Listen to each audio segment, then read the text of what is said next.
Hi everyone, today I'm gonna show you how to draw a tennis player. I choose the tennis player because as you see in the pictures, the gestures have lots of movement in it. And today we are going to practice how to show the movement. So in this session you will learn about the proportions in human body. You will learn how to draw a gesture using the baselines and how to add the movement.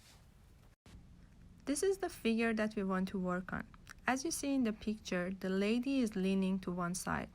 I want you to notice the line between her shoulders and the hip line.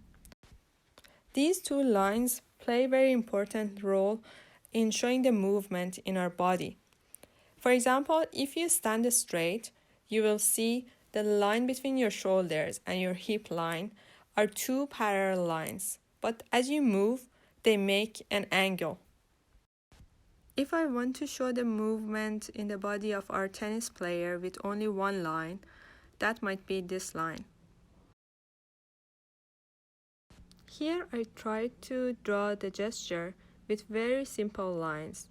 You can see the shoulder line, the hip line, and the line between the knees. And still you can see the movement in the body. So these are the lines that I want you to notice when you are looking at the picture. I draw it with a marker so you can see it better. But when you start drawing, please just use your pencil. Start with drawing the main lines, like the shoulder line and the hip line and the head. Then you can add the arms and the legs by just using maybe two simple lines. Just show where the knees are and where the elbows are. For the hands, you can just use a triangle shape or a circle. For the feet, maybe just use a triangle shape for now. We will add the details later. Before adding any more details, we want to make sure our proportions are right. The size of the head compared to the body, the size of the upper body compared to the legs. Check all those proportions. If the proportions are right, now you can go ahead and add the muscles. In this picture, I show you how to add the muscles using very basic shapes like a cylinder shape or a cone shape. Again, I use the markers so you can see it better, but you can just use your pencil. When you are drawing the muscles, I want you to notice the negative space. The negative space is the area surrounding our main object. In this case, the area around our figure. So I try to show some of those important negative spaces in this picture with the red color. Look at the triangle shape between the arm and the body. The angle that the upper arm makes with the lower arm. Look at the shape between the head and the shoulder, or the negative space shape between the legs. Can you find all those areas in the picture?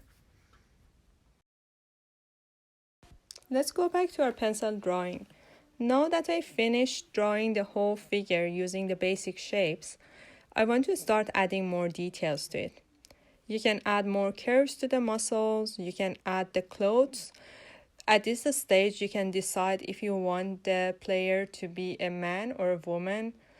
You can add the features of the face. You can work on the hands, add the fingers, work on the shoes. You can add some accessories like the hat if you want to add some design on the shirt. You can draw the tennis racket with more details. Here you can see how to add more details to the hands. In the left hand, you can see the lower arm is much shorter than the other hand. That's because of the perspective.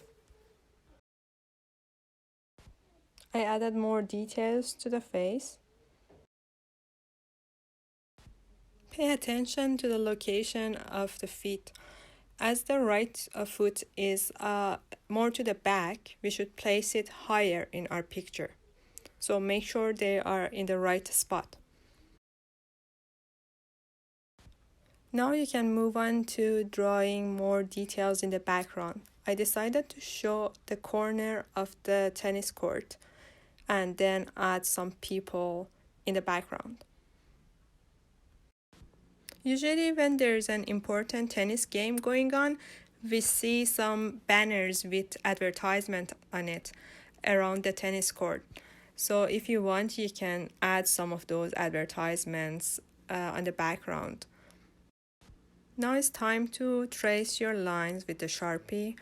So if you have two different thicknesses of Sharpie or black pen, you can use two different thickness. You can use the thinner one to add the features of the face, the details, and the thick one to trace the outlines. To color your picture, you can either use markers or crayons, even pencil crayons works. If you have both at home, I would suggest to use the markers for the things that are closer to you, and then use the crayons which are lighter for the background. Here in this picture, I use the crayon to color the skin. I use the skin tone and then use some brown for shading. I use the marker to color the ball and the tennis racket and the billboards in the background.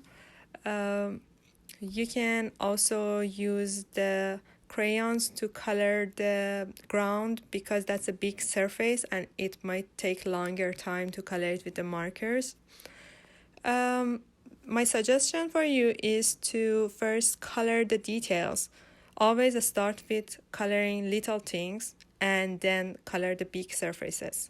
This way you won't be worried about covering those little details.